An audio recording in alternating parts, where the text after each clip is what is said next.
Macabre Cast. Devil's on the loose and he's dancing with the mummy. Doc Mark and Chorus, the Little Mummy, here to bring you another episode of Macabre Cast, where we'll be dropping R's where they belong and adding them where they don't.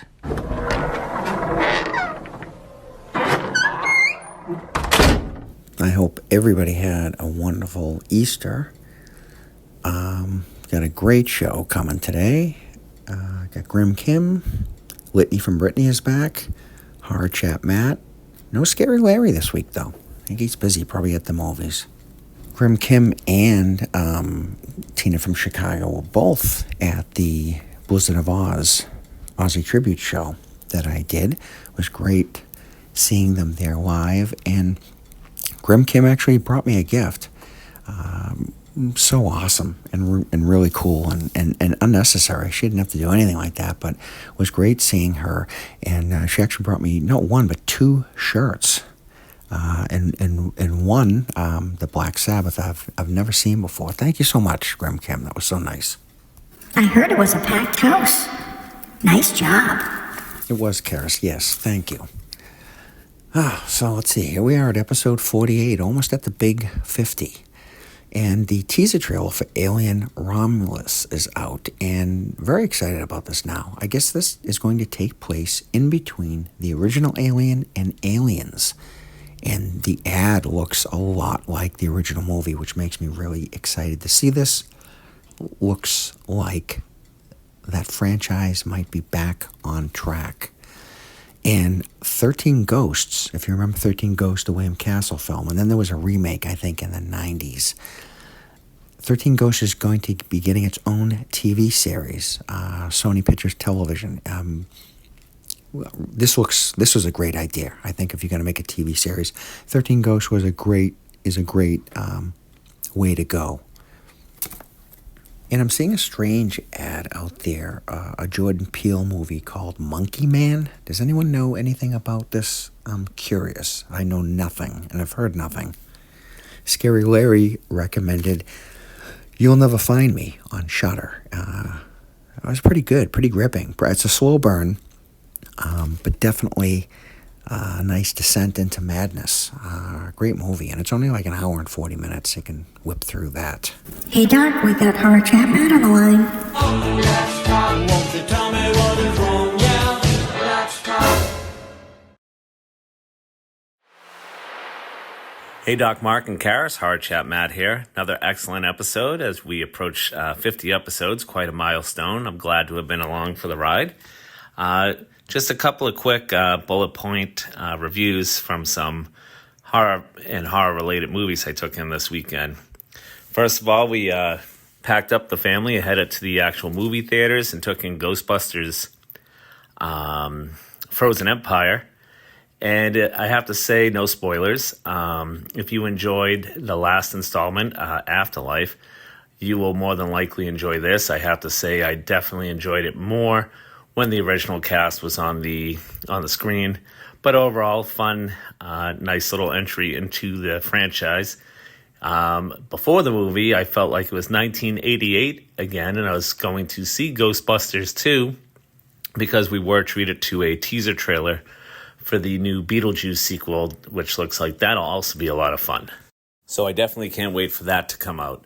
Then I popped on Shudder and I watched a great Italian horror classic, 1971's A Bay of Blood, or otherwise known as Twitch of the Death Nerve. Just a fun, old school Italian horror, like I said.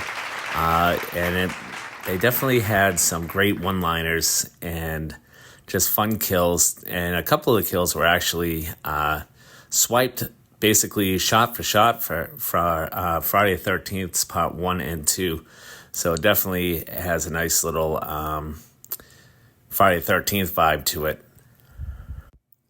Then over on Netflix, I took in a really entertaining horror comedy movie from Sweden called The Conference from 2023. Basically, it's about a company that goes on a work retreat as they're trying to come up with the finishing plans on a mall that they're building for a neighborhood that may not really want them to be building a giant mall in their nice, quiet neighborhood. And they have some great kills and gore. And one thing about this, it is in Swedish, but you do have the option to turn off the subtitles and go old school Godzilla and watch some bad dub. It's a horror movie, so there's really not that much dialogue. A little bit long of a movie, but it was definitely worth the watch. And then last but not least, my wife selected from on Peacock, Mia Goth from X, starred in the 2017 movie Marrowbone. Wasn't that big of a fan of it. If you've been growing up watching horror movies like we have, you can kind of see the twists and turns coming. I will say this, it was a beautifully shot movie with some excellent locations, but other than that, just meh, nothing to write home about. If you're bored and you got nothing else to do and you enjoy Mia Goth's work, definitely worth checking it out. Well, that's about it. Horror Chat Matt signing off and looking forward to next week's episode. As always, Dark Mark, keep up the great work. Yeah, you know me, Horror Chat. I love Italian horror. And as far as scenes that seem similar to Friday the 13th, even similar to stuff in Carpenter's films, I know Carpenter was very, very inspired, especially by Dario Argento. So a lot of his color patterns he takes from Argento, and the hot tub scene in Halloween 2 where the girl is dunked into the tank and burnt like that, that's also in a Giallo film out there. Title escapes me at this point, but yeah, you'll find a lot of deaths very similar, if not just completely swiped from some of those Italian horrors. And I'm curious, Matt, you mentioned your wife. Is your wife a big horror movie fan like yourself? My wife is. She loves horror movies, but I'm wondering, are you twisting her arm to watch these sometimes, or is she also a fan as well? Either way, always great to hear from you. Looking forward to hearing from you next time, Horror Chat. We get the newest Aussie fan on the block calling in. Grim Facts with Grim Terry.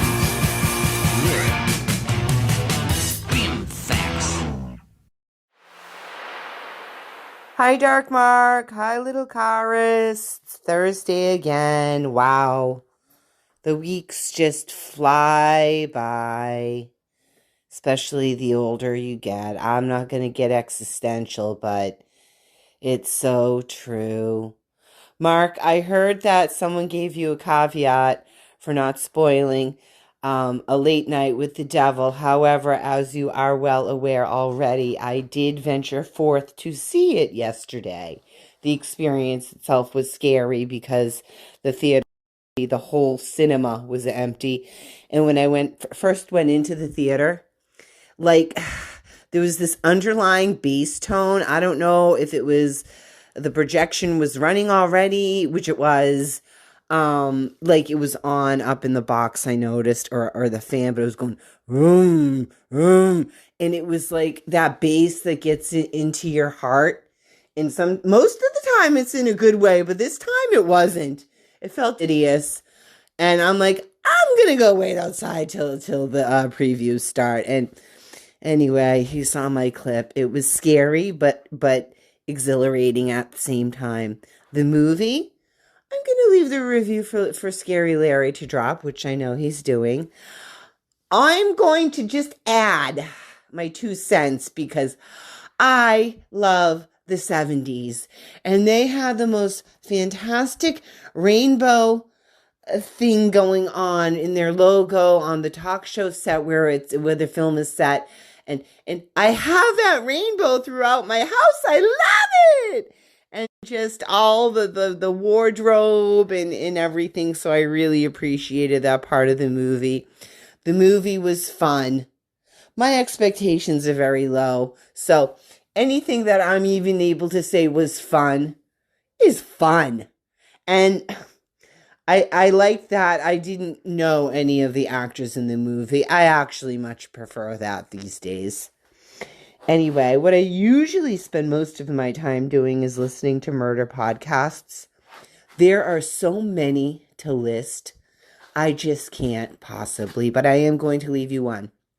It's an older one, and when you're talking in the realm of podcasts, that means it's still within 5 years, usually. It's called Radio Rental. Rainn Wilson from The Office narrates it with this persona he has. Terry Carnation, he has another, I think, podcast of his own. But this one, he's just narrating in between stories. Real life stories read by said real life people, but it's not the people who the story is. I'm sure it's just voice actors, and it's really well done. There were a few other podcasts in this vein. One is called Let's Not Meet. There's another one called Something Was Wrong. They're very, very interesting and entertaining. And anyway, I'm just going to throw that out there for you. And that's all I have to say for today. Oh, one other thing. I was laughing so hard because you were talking about a picture of Brownie, which I'll drop. And as I'm listening to you saying you never see a picture of Brownie, and you were alluding to something about demon, death dog, whatever, she was nose deep in a gutted, mangled seagull at that moment. And the irony did not escape me. It is so true. She's a little lab hound mix from, not little, she's about 50 pounds, from Tennessee. And what I say is, you can take the dog out of Tennessee, but you can't take the Tennessee out of the dog. And she has a ball up here with All Things Dead and Macabre herself, with that big angel eyes of her. So I guess we're similar in that way. All right. I'm so looking forward to the show, Mark, Friday night. By the time this airs, I'm going to be already saying how fantastic it was. But anyway, thank you for infusing my life with fun things, enriching things of the arts and music. And I love it. See you later. Bye. Oh, we finally get to see Brownie and no, not Demon Dog, what Karis had wondered if it was a corpse sniffing dog. I am familiar with the podcast Let's Not Meet. I've heard that before. Although Radio Rental, I'll have to check out. I haven't heard that. And no deep death dive this week, and no horrible mention, as it was a very, very busy weekend with Easter and the show.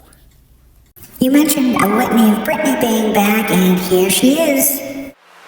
First of all, I want to say how excited I am to hear that there is going to be maybe a Halloween TV series. Are you kidding me? I absolutely love all things Michael Myers. Super excited about that. And I do like your idea of titling it Haddonfield. That is super cool. But I want to talk to you today about the Scream franchise. Not only do I love Michael Myers, but I absolutely love Scream. Ghostface, Neve Campbell, David Arquette, Courtney Cox. Absolutely fabulous. My favorite Scream would have to be, just like you, the original from 1996. I was 10 years old when it came out, and my dream was to be in one of the Screams. And years later, I am shockingly, you probably won't believe it, in Scream 5. That's right, I am Courtney Cox and Neve Campbell's EMT. And you can see me in the very end of the movie with the girls next to their ambulance. My second favorite Scream would have to be, just like you, Scream 2 with Sarah Michelle Gellar. I absolutely love the opening with Jada Pinkett Smith at the movie theater. Super cool. My third favorite Scream would, just like you again, go figure, my Scream that I was in, Scream 5.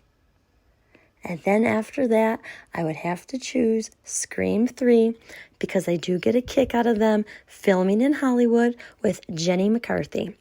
It is so cool. I like that one. Very cool vibes. I did not care for Scream 4 at all. And that is my ranking of the Scream franchise. Wow, a litany of Britney is now just an understatement. We've got a true rising young Hollywood actress on our show. How cool. And you can check out Brittany's IMDb page with a list of TV shows she's been on and everything else. Her name is Brittany Kroll. Wow, very cool.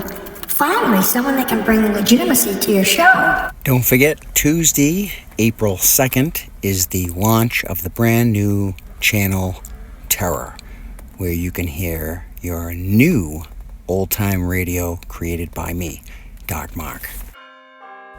Until next time, stay on the road, keep clear of the moors, and beware the moon. But most of all, be good to yourself. This is Dark Mark, signing off.